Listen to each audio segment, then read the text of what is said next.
नमस्कार, प्रणाम। हम भोजपुरी गायक सागर सनेही तमाम भोजपुरिया श्रोता समाज के पैर छू के प्रणाम बा। फिर से हमारे एगो गाना आ गई आप लोग के बीच में गम के। आई ओकरा के सुनल जाओ। अगर अच्छा लगे तो लाइक कमेंट सब्सक्राइब और कमेंट करब, चैनल के हमारा सब्सक्राइब करब और वीडियो के शेयर करब। आई सुनल जाओ।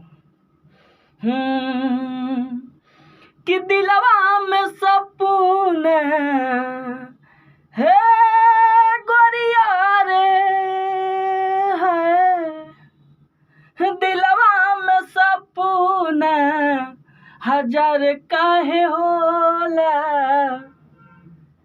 क्योंकि दिल का दर्द छुपाना बड़ी मुश्किल है, गम में मुस्कुराना बड़ी मुश्किल है। दिल का दर्द छुपाना बड़ी मुश्किल है, गम में मुस्कुराना बड़ी मुश्किल है। दूर तक किसी के साथ चल चलो, उधर से तन्हा लौट के आना बड़ी मुश्किल है।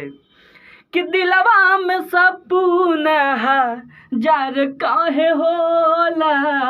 ई प्यार कौन चीज हो कि प्यार काहे होला। ई प्यार कौन चीज हो कि प्यार काहे होला। मिले खातिर दिल बेकार, मिले खातिर दिल बेकार काहे होला। ई प्यार कौन चीज हो कि प्यार काहे होला। ई प्यार कौन चीज हो कि प्यार काहे होला। केहू अनजान होके बनी जाला कैसे मेहमान हो।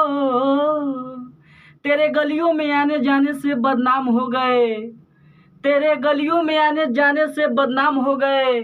चर्चे हमारे सरेआम हो गए। उस जालिम ने उस वक्त मेरा दिल तोड़ा, जब उसके प्यार के हमने गुलाम हो गए। केहू अनजान होके बनी जाला कैसे मेहमान हो।